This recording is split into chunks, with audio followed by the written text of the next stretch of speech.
Welcome to Whine with HR. I'm Jules. Hey there, I'm Trish. Lawyers turned HR professionals. Through our company, Monarch Endeavors, we guide employers through their oh shit moments with their employees.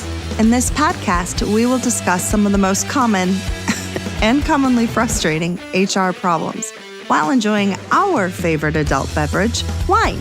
So sit back, grab a glass if you choose, and join us as we think about and drink about all things HR.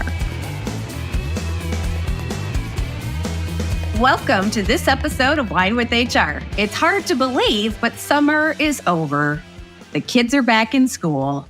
And before we know it, it will be the holidays. Oh, come on, Julie. Unless you're talking Halloween. Come on. Right. Well, yes, that is the start of it all, right? And the candy is already on the shelves in all the stores. So. It is. Yeah. So we decided that we would spend today's episode discussing some ideas for you to consider as you start looking to fourth quarter and beyond. And so we thought that we would go back to the future. Because we're going to be talking about some of the things we've talked about on prior episodes that have to do with future trends and things that are down the pipeline in HR, but that are timely topics and good to have in your tool belt for 2025, which is very scary to say. So since we're already talking about next year, we need some wine. So Trish, what you drinking? So I am drinking, I'm never going to say it right. Anna, please forgive me. Carmenere. My new friend, Anna, I love Chilean wines, and this is just the Concha y Toro that you know I love and love to drink. And so she was like, oh, if you love that, you have to try this. It's fabulous. It's only $10 to $15 a bottle, but it tastes like a more expensive bottle. So depending on where, like I know Total Wine just had it on sale for like $10. I think my local grocery just now had it for like $15. So very, very good. And she is right. This is yummy. And again, I love Chilean. Is it red or white? It is a red. I'm sorry. Okay. C-A-R-M-E-N-E-R-E. Carmenere. Okay. So it's chocolate, coffee, and spice combined with raspberries and blackberries in this Carmenere Chile's signature grape variety. Nice. So, yeah, I didn't even know that it was its own grape. Obviously, she educated me, and I am absolutely loving this so far. And of course, all the hints of all the good things that I love in wine anyway. So, very, very great start with only a couple of sips. What about you, Jules? Awesome. Well, I am still drinking white because I'm refusing to admit that summer is over. So I am drinking a new Italian white today.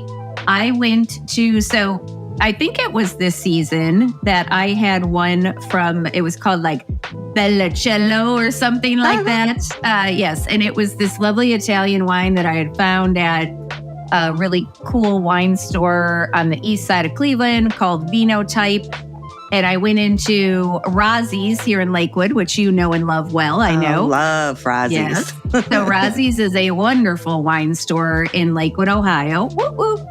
Shout And out. I went in there and asked them if they carried it by any chance. And they did not, and he couldn't find it, but he found me something else to try. So this one is called Anama Vinsuava or Suave. And it is a 2022, and it is from Italy. And it says, our Vin Suave is what we like to call a little luxury for every day. Ooh. With mineral and floral notes, the wine is well balanced and easy to enjoy at all occasions. And what I love about it is one of the Italian wines that's from the volcanic region. So it's got like that volcanic soil, and I really like those. I've had a few on the show. Like I think they were the Essa Rossi and but any Etna Rossi, I think is what it was. And so good. And this one was only $17.99 for the whole bottle. For the whole bottle. For the whole bottle. I'm going to buy half the bottle, please. I know. And so far, I really like it. It's very smooth. Definitely, I can taste that mineralness from like the volcanic soil, which I really like. Nice. Hold, please. I can see the floral notes. It doesn't have much citrus, which is a little different for me, but I really like it. So, Oh, very nice. I was trying to swish mine around on my tongue while you were doing that, but with this newly done dental work, it almost went like all over my desk. I'm very impressed it didn't. Thank you. For those of you who haven't figured it out yet, Trisha just got a crown placed, so half her mouth is numb. So check out the bloopers for this. Yeah, check out the bloopers for this episode. Speaking of shout outs, Infinity Dental High Point Flats, absolutely love them. They did the crown all in one day and then told me absolutely you can still have wine. So favorite dentist ever, Dr. Summer. Oh, so close to my name. Oh, yeah. Oh, no, that's her first name, Summer. Okay. Yeah. Speaking of shout outs, you had somebody in your class recently who had a boss that knew our podcast. That is so true. The coolest part is they are out of Maryland. So I want to give a big hello to both Maddie and Courtney. Thank you, Courtney, for being a longtime listener, Maddie for being a new listener. We're very excited, and I really meant it, y'all. Send us some ideas for wine and some questions, and we'll make sure that we get those included in one of our either end of the season episodes or maybe next season. Awesome. Thanks, Maddie and Courtney. Big general shout out to all our listeners. We're always so happy to have you guys actually take time out of your busy schedules to listen to us. I know. Yeah. So with that, let's get into it. So as I mentioned, some of the topics we're going to talk about today, we have discussed in the past, but we've got some new spins on them. And again, we figured as you're planning for fourth quarter in 2025, a lot of these were worth revisiting because they have not gone away. They are coming at us full force, and we got to be ready for them. So all of these come from a Forbes article, which of course we will put a link to in the show notes, but it is from June of 2024, and it is entitled The Top 10 HR Trends That Matter Most in 2024.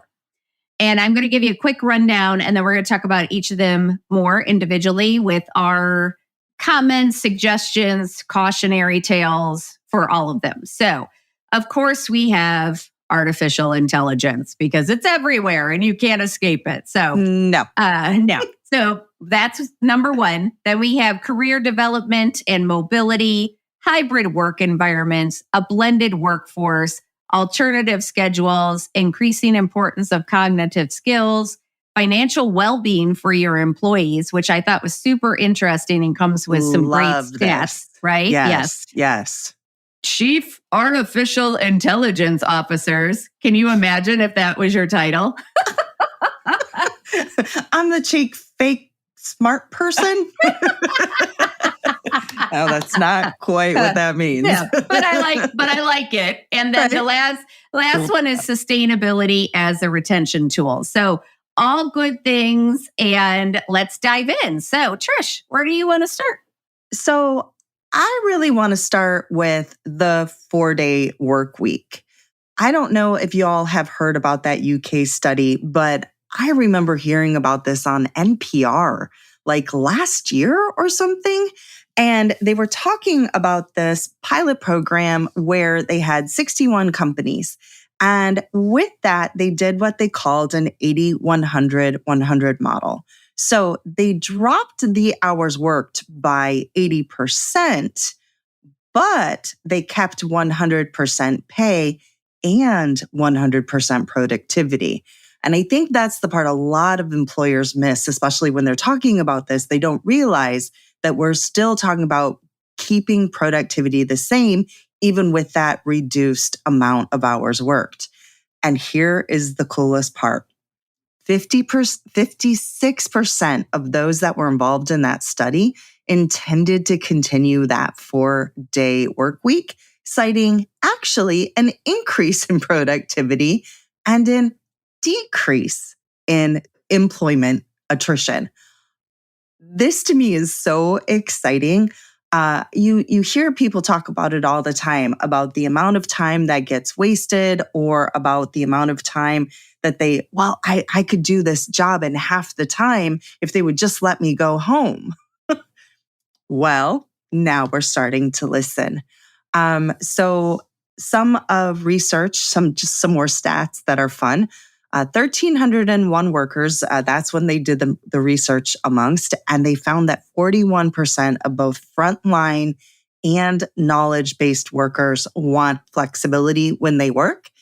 56% of those frontline workers and 69% of the knowledge workers want that ability to opt for a 4-day work week without any sort of pay reduction. A lot of times the argument is, as I said before, oh, we won't get as much done. But listen up. This is what your employers want. This is the direction it's going. A little bit later on, we'll talk about hybrid work environments as well. This is where the future of business lies. And I think that it can be a very difficult change, especially if you have those people who are client-facing or forward-facing. So I realize it may not work for every department, but I encourage you to think about it and test it out maybe in different areas to see if you could even come up with your own version of this. It will absolutely help retain your employees as well as make them happier while they're there, which would be amazing.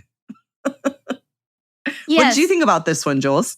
You know what? I really like it. And a couple thoughts on that. One, I think we have to do some research as to where the heck the 40-hour work week came from.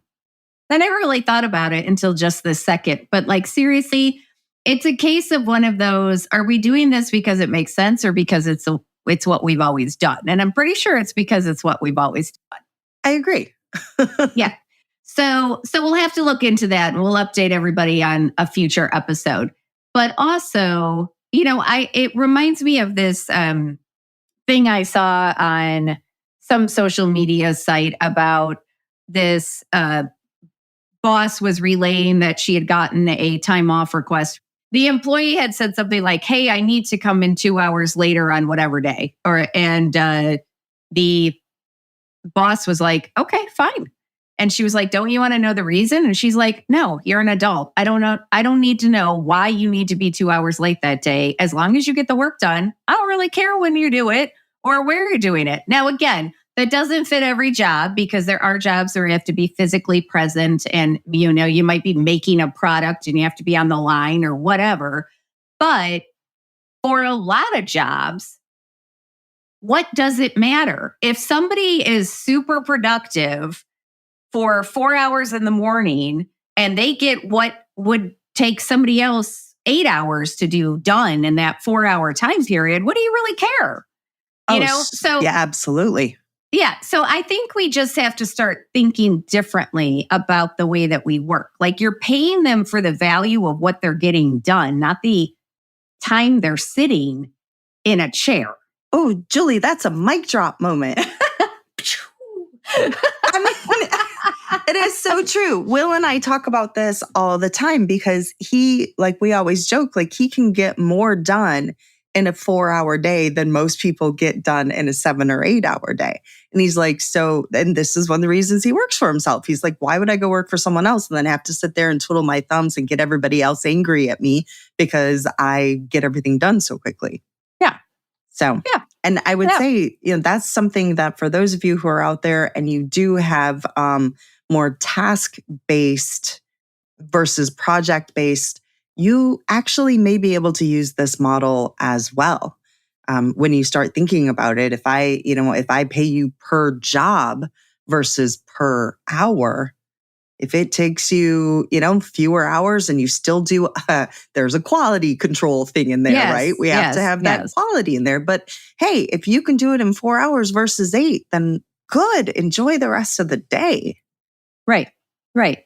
Absolutely. And I really think that for particularly smaller employers, that is a benefit that you can offer that can offset the fact that you might not be able to pay people a comparable salary because you're not quite there yet. Like I just had this conversation with a pretty, a small business owner who's hiring her first employee, and she's so excited, but also So exciting. having, nightly panic attacks, which is totally normal. Normal. And when she was talking to me about it, she was like, I was thinking I'd give, a week's vacation, 40-hour work week, whatever. And I said, why?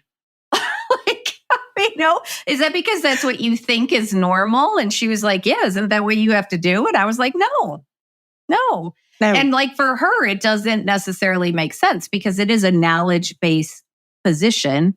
It's a project-based position. Oh, so it's perfect. like you can deal with, if somebody's slacking, you're going to know it.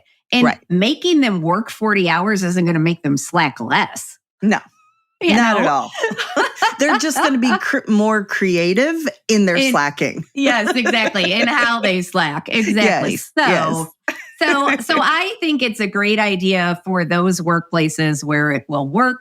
As you said, they can try it out. They can, I have had clients do that where they've tried out like a 4-day work week, which again, in the US, that usually means you're still working 40 hours. You're just doing it in 4 days instead of. But trust us, just give it a try. Pay them for 32 or pay them for 40, make them work 32. You'll get that 8 hours back tenfold. So anyway, again, just something to think about. But to build on that, I want to talk about how cognitive skills are going to increase in importance as all of this AI stuff gains traction. And we're going to talk about AI. Yes. But the types of jobs, like everybody fears that AI is going to take their jobs. And it probably will replace some jobs. Let's just be honest. It's probably going to replace some jobs. We have to be honest. That is going to happen. Yes. But it's also going to create some jobs because there always need to be humans checking the work. Yeah. But the types of jobs that are most likely to be replaced by AI are manual labor jobs. So as a result, knowledge-based jobs are expected to increase. And so this was really interesting, but the World Economic Forum has identified 5 core skills that will increase in importance in the next 5 years, largely in part because of all of the AI and all the developments that are coming along with it. And those 5 core skills are creative thinking, analytical thinking, technological literacy, curiosity and lifelong learning, and resilience, flexibility, and agility. So not typically things we would think of, right? I love these. Right? But they are all things that many of us already have. And if you don't have them, you can learn them. There are ways to learn to think more creatively, more analytically. There are ways to learn how to be more resilient, to be more flexible, to be more agile. And so a lot of what they talk about is building this digital curiosity muscle and trying out a lot of these new tools as they become available. So not being afraid of them. I think that's a big thing. We talk about fear a lot on our podcast, and because fear holds us back. And these are sort of scary. Like we don't really understand them. We don't really know how it's going to impact us, but be curious, and if you find yourself going, oh, I don't know about this. Like, I don't want anything to do with it. Ask yourself why and try to say like, hey, how could this help me? How could this help me do my job even better? How could I be more efficient, more productive, more creative, perhaps? And just to the extent that you can, start playing around with some of the tools. So if your employer has, like Microsoft Teams is coming out with an AI tool, Google already has one. I mean, your employer has to sign up for it, but or you could do some of it on your own with non-work related stuff just to get a better understanding of how it all works. And again, we're going to talk more about the ins and outs of AI in particular, but this cognitive skills, just, it's really important to always be increasing your cognitive skills as you move forward, because that's what people are going to need. They're going to want people who aren't afraid of these tools, who aren't afraid of the new technology. And on a purely personal note, it's really good for your brain. And it can help prevent dementia or slow down dementia or Alzheimer's or those sorts of things. So it's really a win-win. I love that. I was just thinking about that curiosity and lifelong learning. I think that is one of the things that I talk to a lot of my generalist classes about. I always tell them, don't be me. Don't get yourself into a rut and find yourself and not even realizing that you're miserable. Now, of course, that's not me now. That is what led me to this brilliant space that I am now. But it was such a great lesson for me that I tried to do some sort of self-improvement or learning or something every single week. And hey, I don't always succeed. And sometimes, it's something really silly. I'll just sit down with like a National Geographic magazine and just thumb through it. Well, okay, let's be honest. I do it on my phone. I don't actually, but I love just kind of expanding my mind a little bit. Sometimes it's practicing a foreign language. Sometimes it's learning the violin that I was supposed to learn 2 years ago. And then sometimes it's more work-based. It doesn't just have to be work-based. All of those things that I just mentioned help me in my work life every single day. Yeah, and Julie, I know you're good at those. Yeah, you're practicing your curiosity muscle. But yeah. I also want to say, in full disclosure, the AI stuff scares the crap out of me. Like being a lawyer, being risk aversive, all I see are all the things that can go wrong. But I am trying. I'm trying it out here and there when I feel comfortable, when I have the time, just to see what it can do. Because also, as a business owner, I'm always looking for ways to maximize my time, to maximize my efficiency. So, Absolutely. but it is, I completely understand the knee-jerk reaction to be like, I don't want anything to do with it. I definitely do not want to be a chief artificial intelligence officer. Which, by the way, spells chow. So maybe I do. Oh, wow. Yeah. Or does it? Or is that it's CAIO? So it's backwards. That's close. Anyway. You could rework it though, I'm sure. Oh no, yeah. I get scared too. As a matter of fact, I talk to Alexa all the time and ask her, if she's gonna hate me once AI takes over. And she tells me that she won't. So that's pretty good. That you heard it here first. Alexa's okay with it. Yeah. And even better, she says she doesn't talk to Skynet since that thing happened. I've asked her.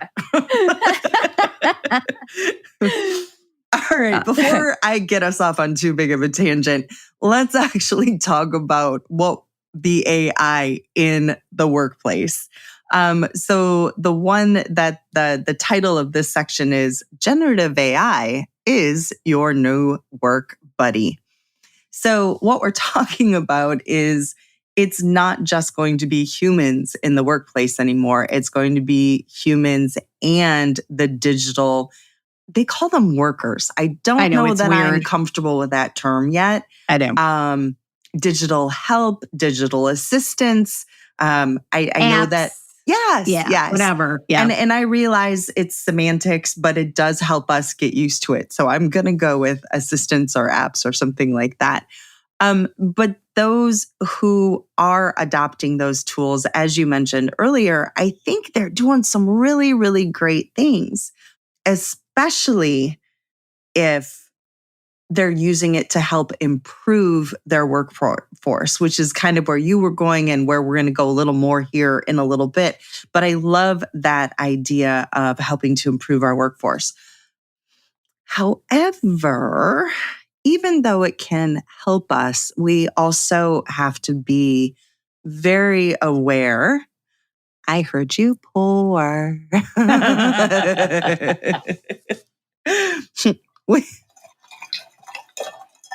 Oh, Such a great sound. It is such a lovely sound. Little tinkling, tinkling.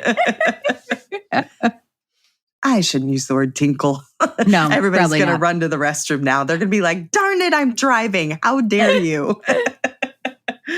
But in all seriousness, we do really want to be careful about the impacts that AI can have. I warn everybody, again, in all of my seminars and classes that I teach, that it is an amazing, incredible tool. It can really be incredibly helpful, especially for those of us in HR. But we do have to be mindful of the fact that information that we have could get stolen. Right? There could be some sort of a data breach, and that could be very dangerous.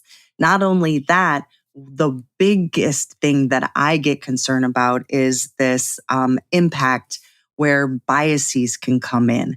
And the whole idea of artificial intelligence is that it learns. And if you are using words that maybe make it think that you don't prefer women in a role, as an example, or someone who's a little older, for example, you should be thinking protected characteristics in your heads right now. I hope you are.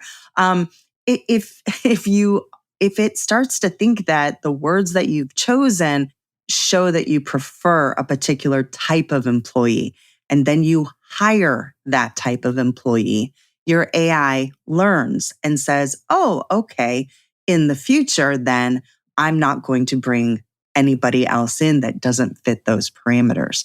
So we have to be very careful and very responsible in how we use it, the terms that we use. And this kind of goes back to some of the other things that we're going to talk about later that Julie's already mentioned, with understanding what that wording looks like for us. Do you really understand what some of these words mean?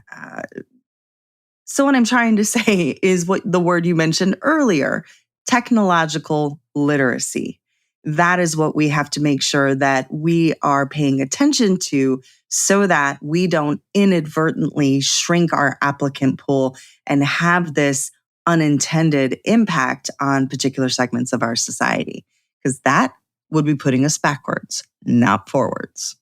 That's a mic drop moment too. And on that note, I was just teaching a class on FMLA, ADA, the Pregnant Workers Fairness Act, and all of those medical laws last week. And one of the things we were talking about with respect to AI is you also want to be really careful that it doesn't automatically eliminate disabled candidates.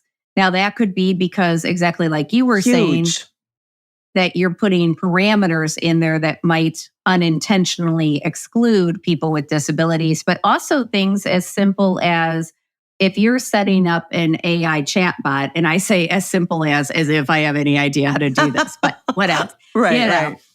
But let's say, for example, you have a chatbot that helps people as they're applying, and maybe people could ask questions and whatever, and the chatbot times them out if they don't respond within 2 minutes, 3 minutes, something like that. And let's say the person on the other end has a disability that prevents them from responding that quickly.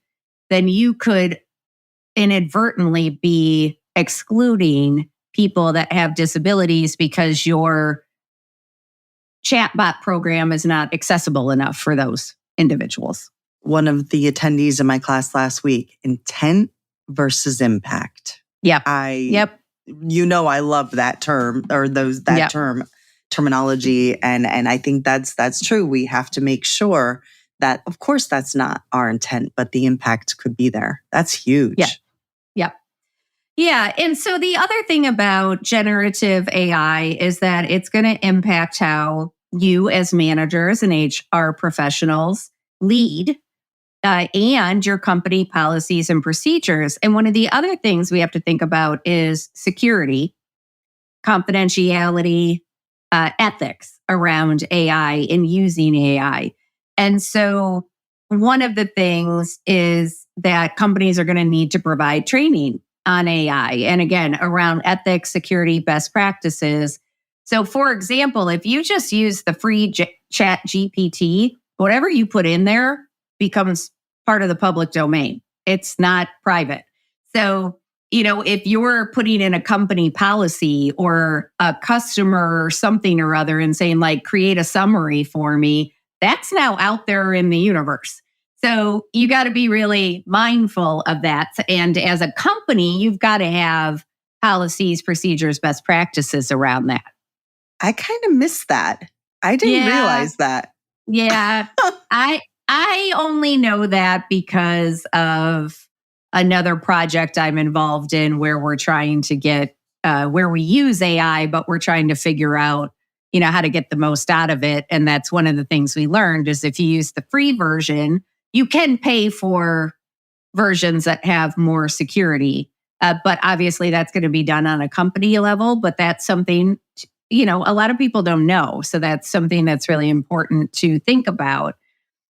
Also, from this Forbes article, they mentioned a Morgan Stanley report that estimates that generative AI technologies will likely affect a quarter of all occupations that exist today, and that number is expected to rise to 44% within 3 years. So again, this is not going away. So we have to figure out what are the best ways to deal with it. And a huge part of that is going to be training our people on how to use it, how to get the most out of it, and how to make sure we're doing it in a way that protects any confidential information of the company, of the customers, of individuals, whatever the case may be.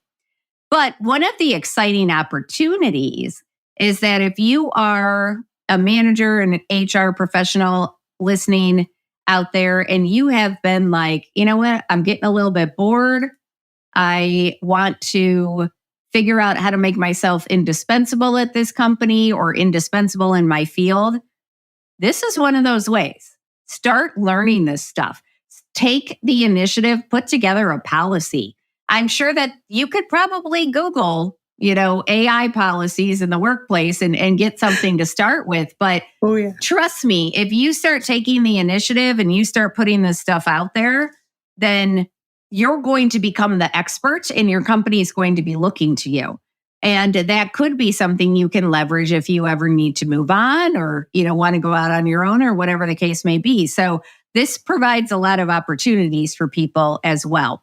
Love that. Hey, let's talk more about opportunities because you have mentioned it a couple of times. I've mentioned it.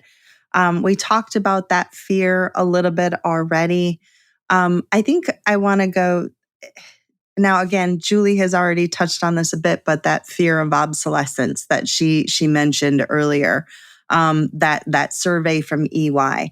I want to point out one more thing about that, kind of taking it way back to what we were talking about then, which is this is an amazing opportunity for you as a business to say, hey, we have all of this new learning opportunities for you. In that article, under that section, actually, under section 3, they do talk about KeyBank and KeyBank. Every time I think of the Cleveland skyline, I can't help but see Key Tower, right? Yeah. So this one I totally picked up on. But they have this AI-powered, employee-led and manager-supported. I thought that was amazing. That's very cool. Talent platform. And this whole idea of them being able to grow into the new areas that they want to and use the AI to their advantage, for lack of a better word, and promote from within. I'm a huge believer in promoting from within and allowing people to reach their full potential.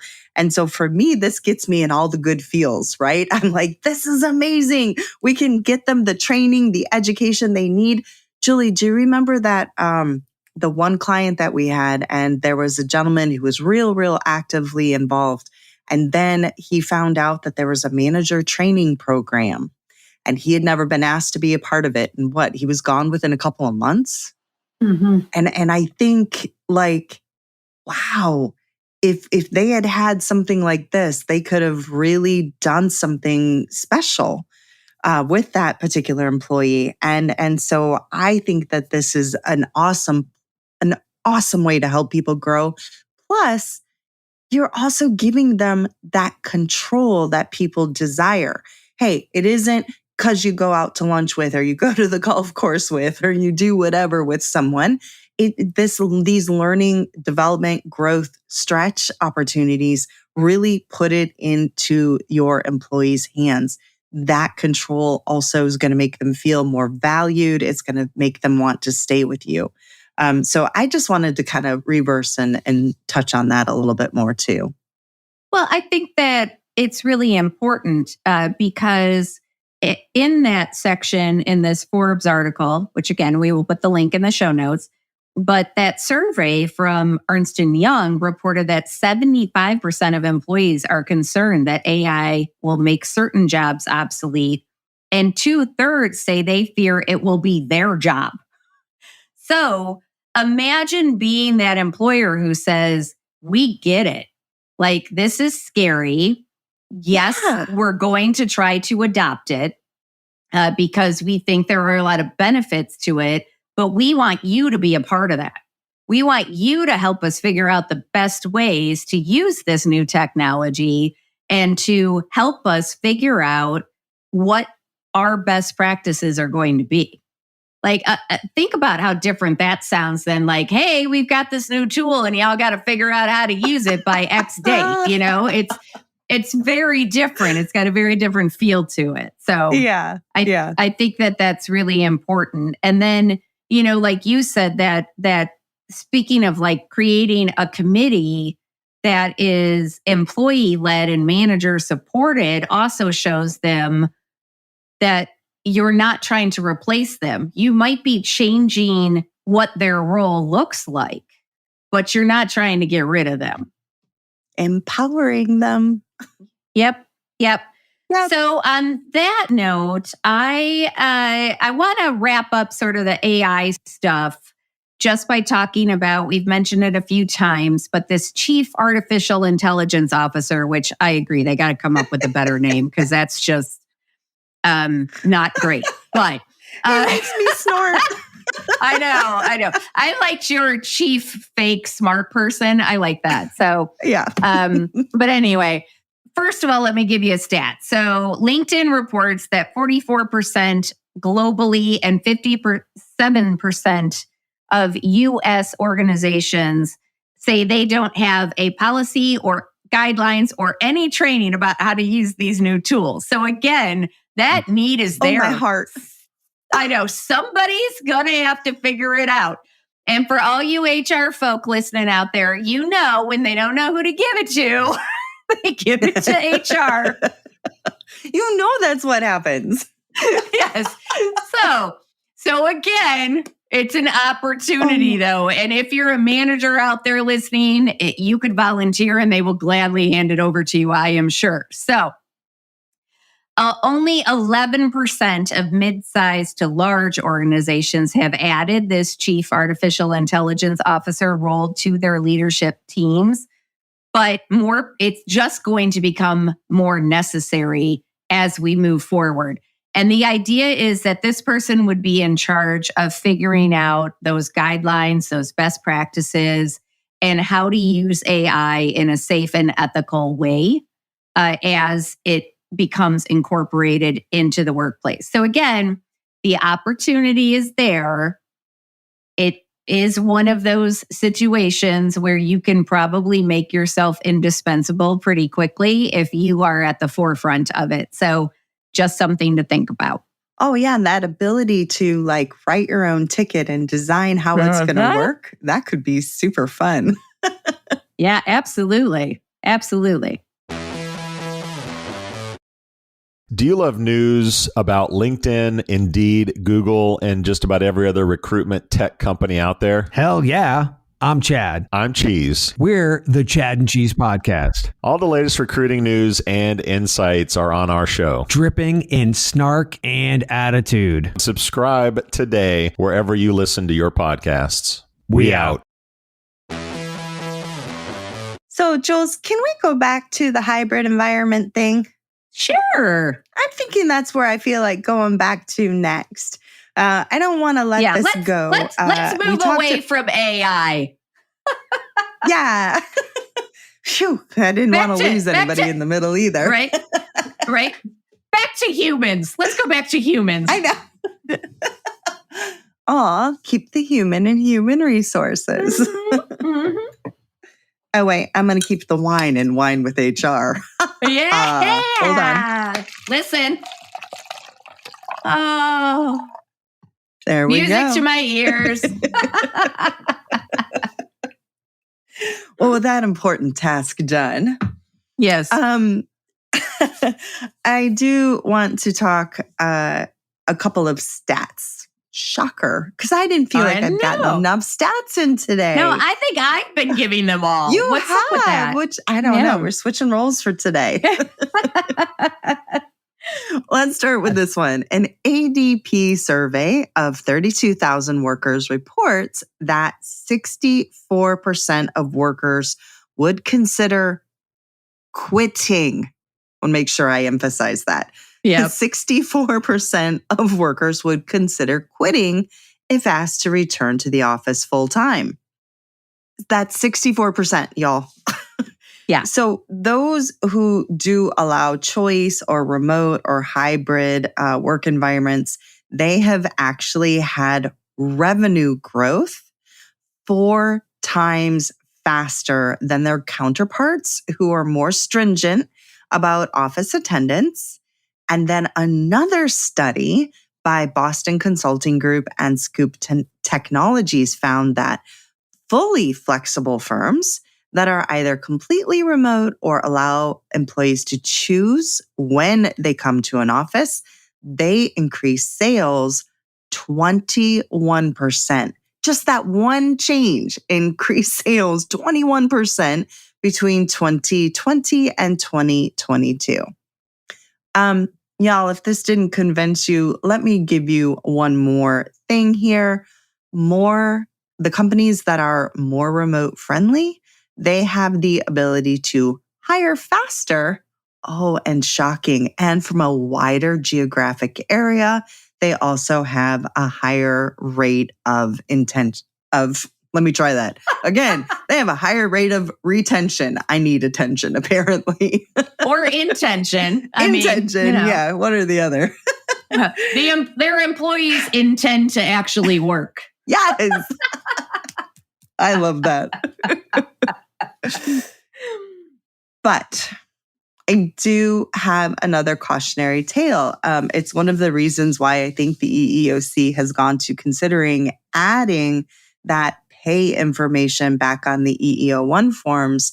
And that is because that when people are not, if you have managers who are not properly trained and their employees are not directly in front of them, what we see is there's that proximity bias that they reference, right?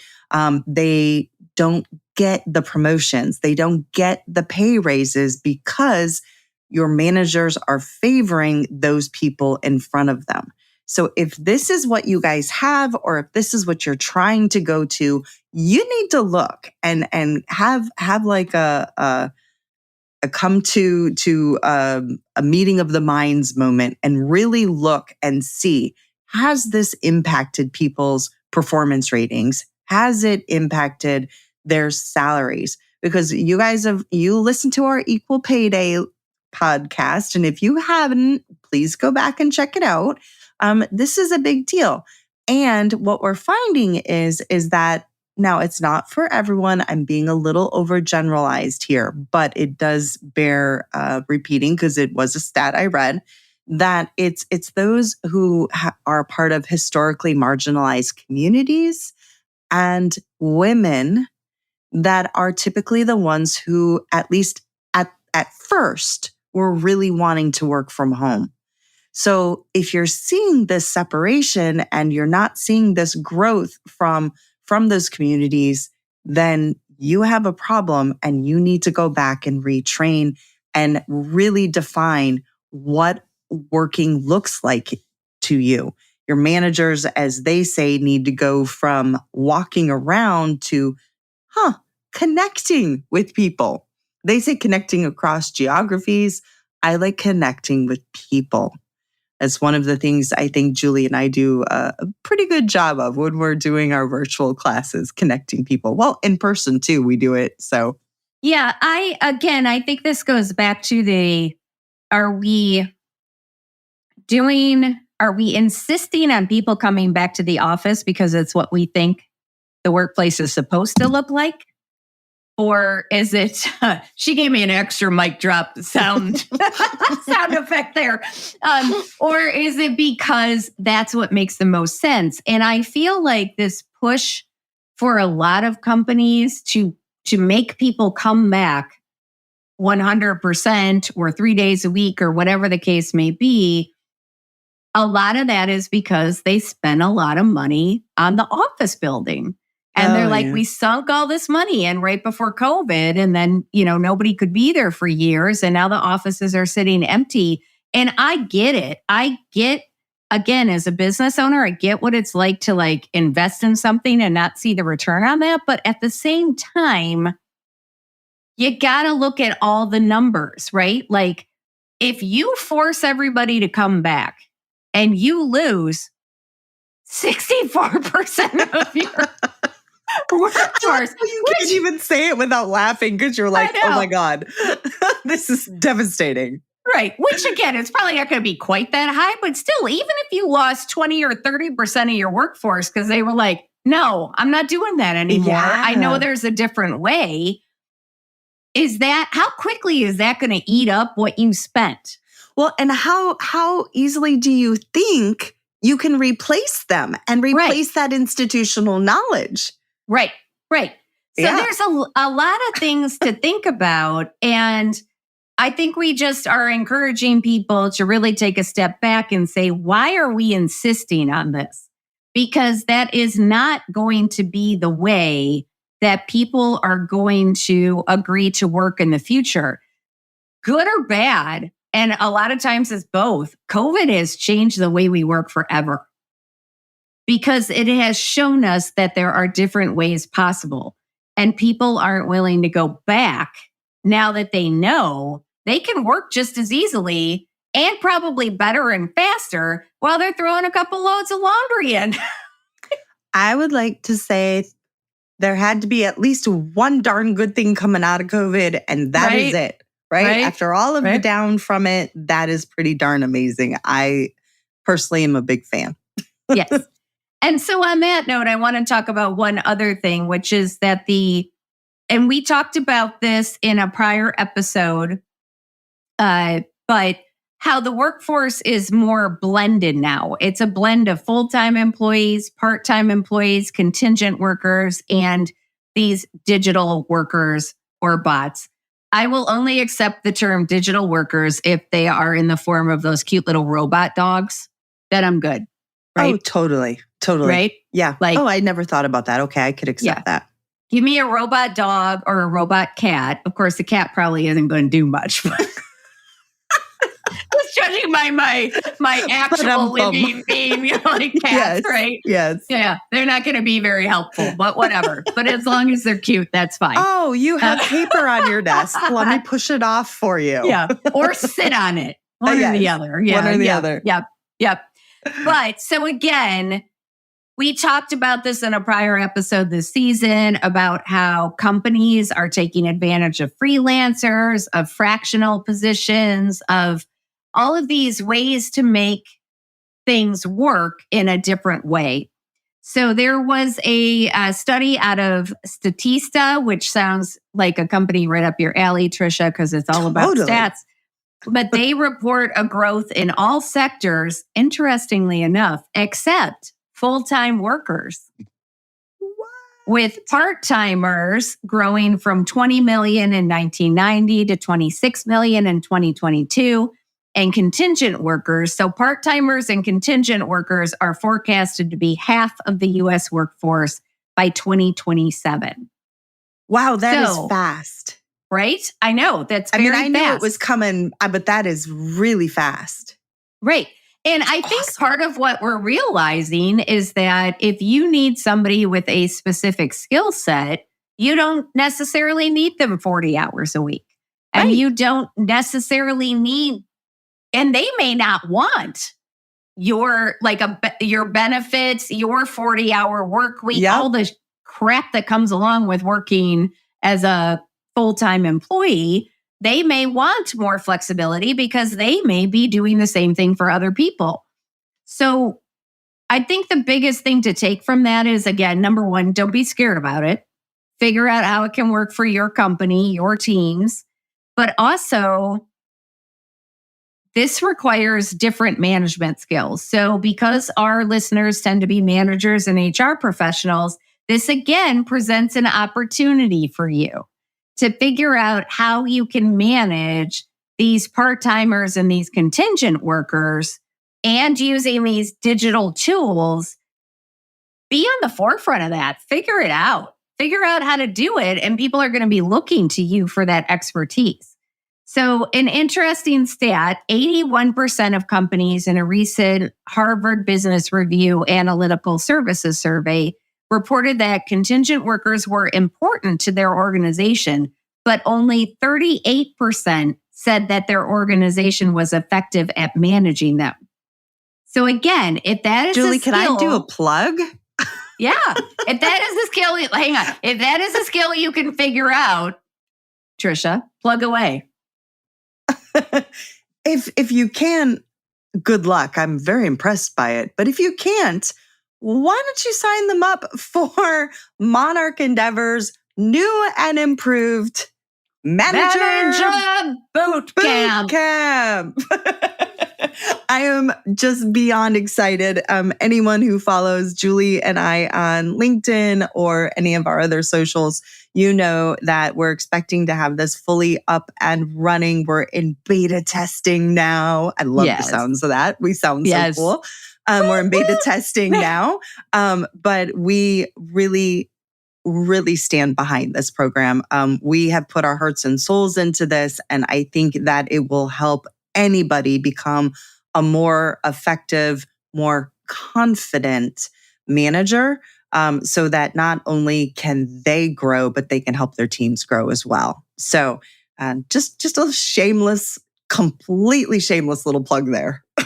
I love it. Plus, I will have one more plug at the end because we have an opportunity for our listeners. But also, I will promise that we will, within the first quarter of next year, add an AI section to the Manager Bootcamp, as well as a managing contingent workers, freelancers, part-timers, all of that. We will add those sections as well.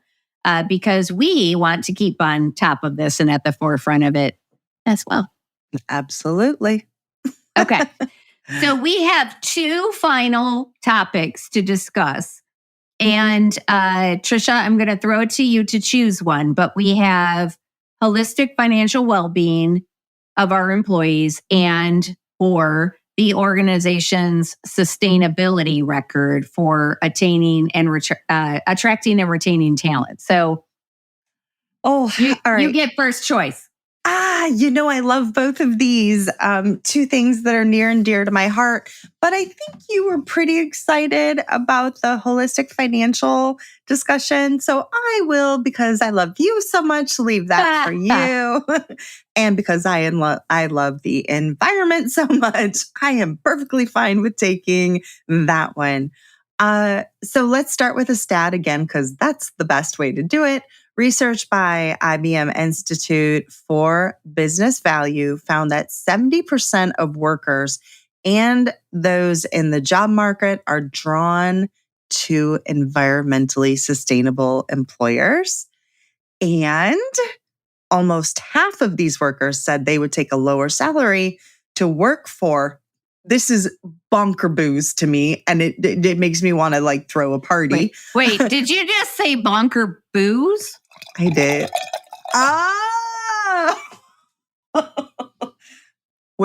You're funny. Right? You see what I did there? I totally.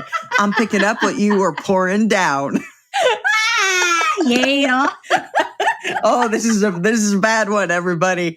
You don't have to be a father to have, what do they call those, dad jokes? Yeah. Oh, I know. That was pretty bad. Puns. Yeah, They're pretty bad. That was pretty bad, but that's okay. Anyway.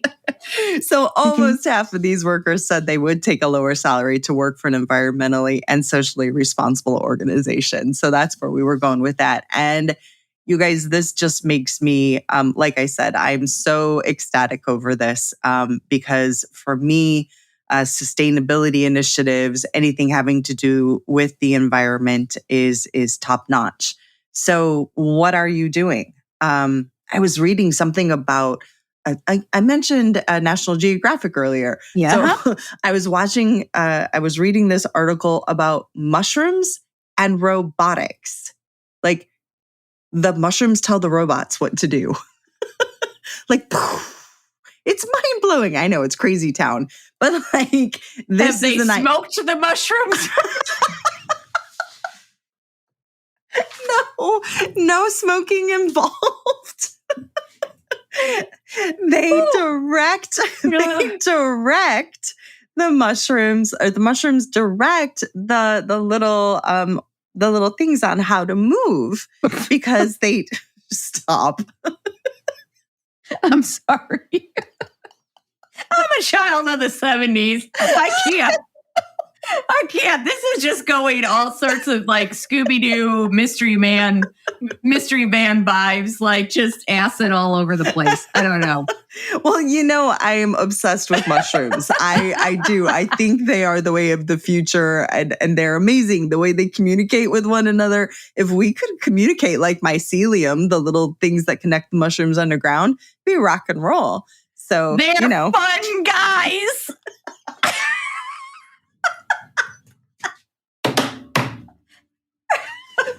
Okay, we've just lost our last listener. Yeah. I had to get one last dad joke in there. Anyway, okay.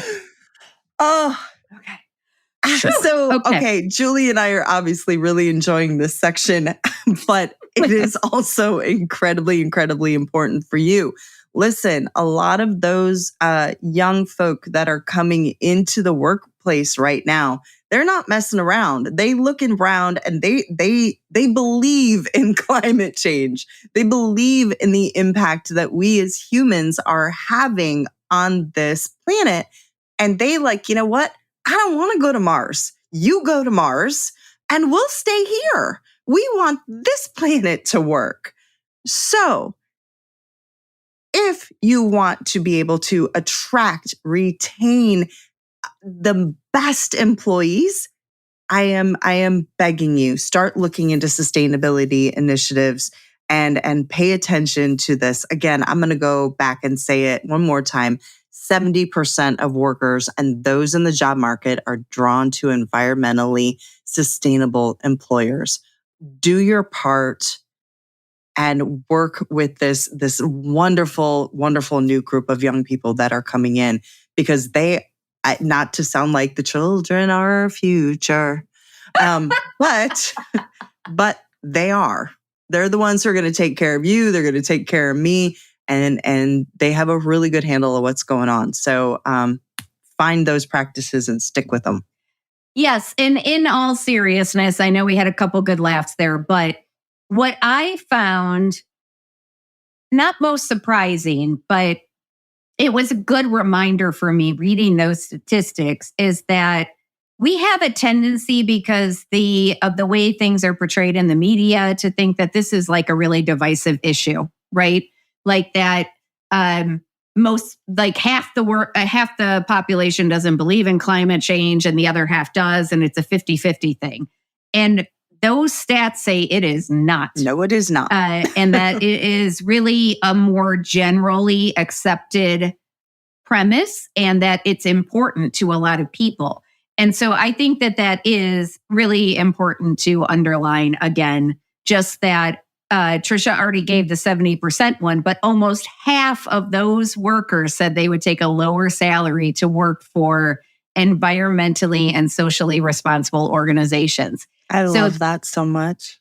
Again, we are all looking for edges. We are all looking for ways to retain people. And this way you can do something good for the environment and probably retain your employees for longer. So again, it's a win-win for everybody, including the environment. So whoop, whoop. Again, even though we had some good laughs, it's an important issue. And I think that, again, I was a little bit surprised by those stats. So yeah. They're amazing. So the last one we're going to talk about, which seems totally outside of everything we talked about, but I thought that it was so interesting. And so the title of that last section is Holistic Financial Wellbeing is the Must-Have Benefit for 2024. And again, this is a June 2024 article, so we are already halfway through the year. So I think this is an important issue going into 2025. But these stats blew me away in a way that makes me so incredibly sad. So, Lending Club reports that 61% of American workers live paycheck to paycheck and lack a core set of financial literacy skills. Over half of workers earning $100,000 are living paycheck to paycheck. So this is not just affecting people who are quote unquote poor. Right. Or living under the poverty line. This is people who most of us would consider to be making a good salary. Oh, yeah. Are living paycheck to paycheck. So where we have failed in American education is teaching people what to do with their money. Yes. It is something that, for the most part, only rich people learned. Isn't that funny? You know?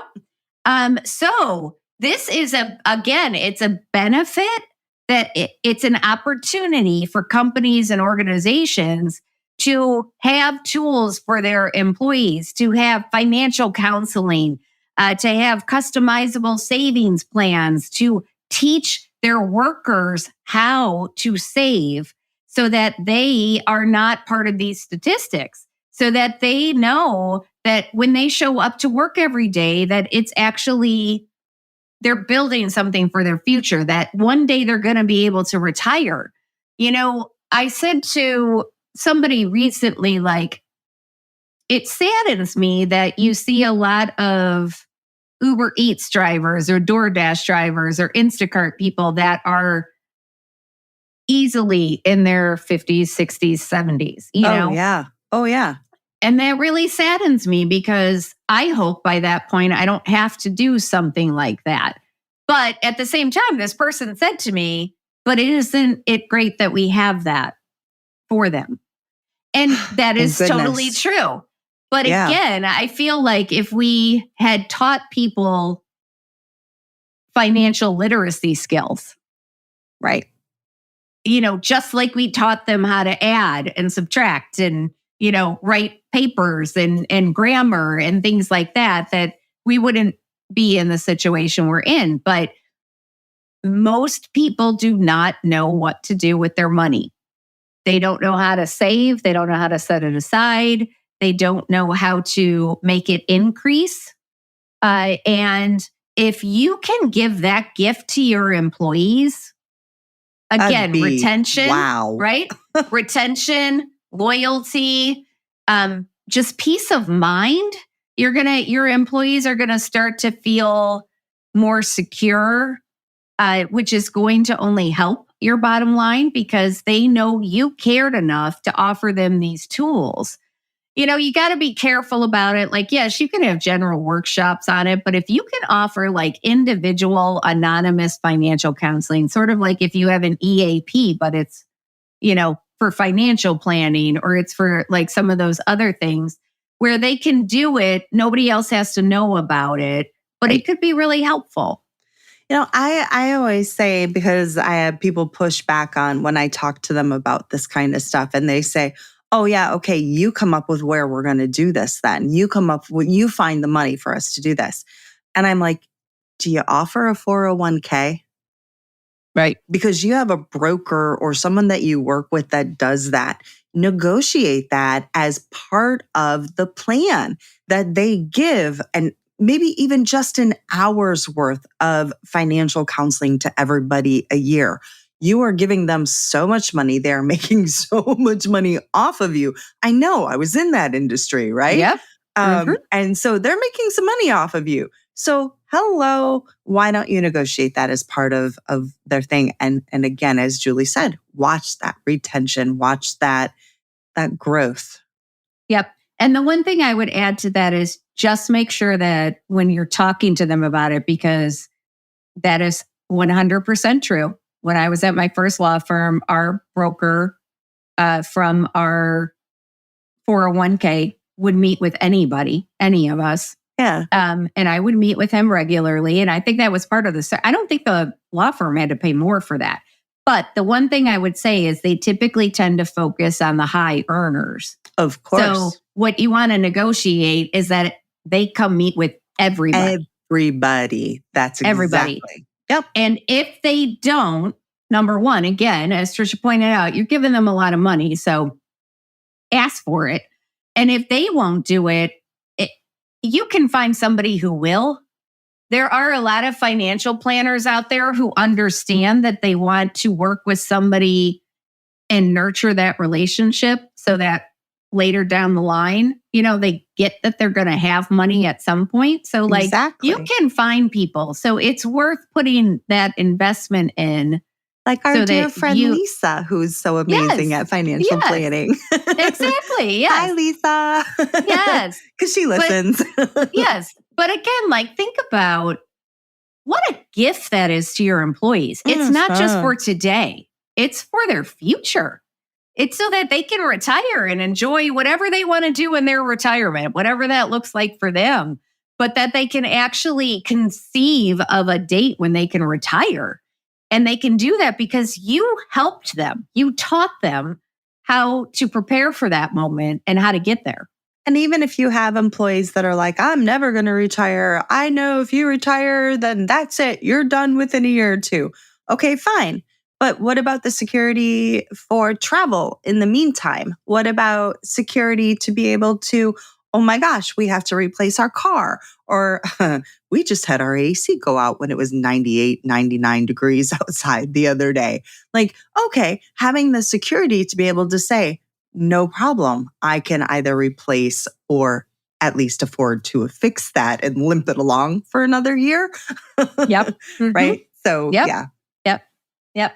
So we have talked about a lot of different things that you can do, things to think about as you're planning for the rest of this year and next year.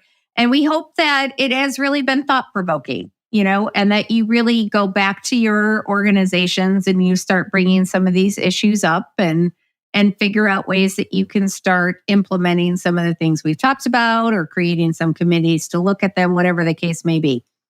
So I want to, Trish, ask you if you have any final thoughts or words of wisdom for everybody.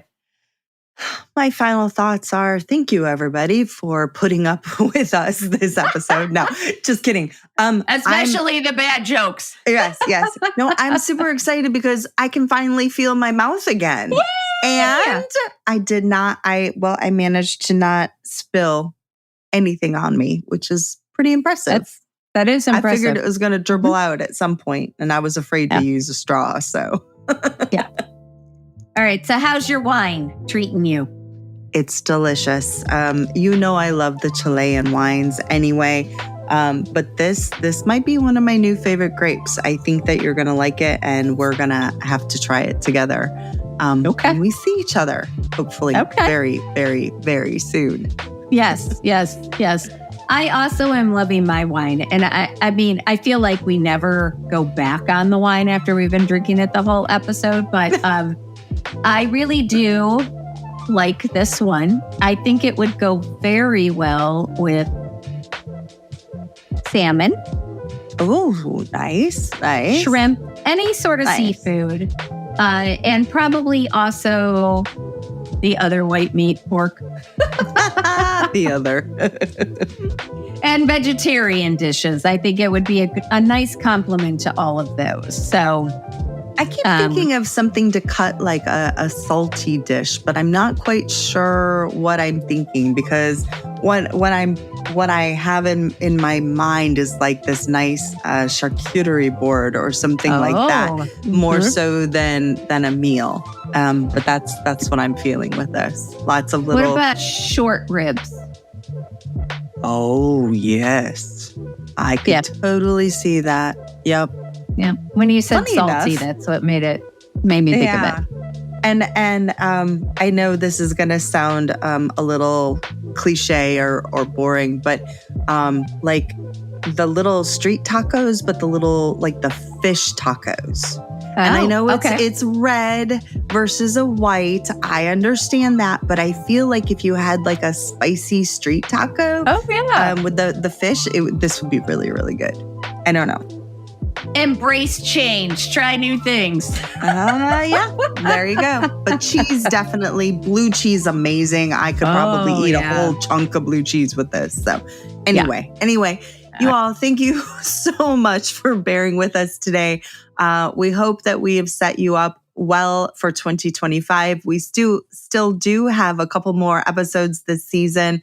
So we hope that you will continue to join us, follow us on all of the socials, and subscribe wherever you get your podcasts.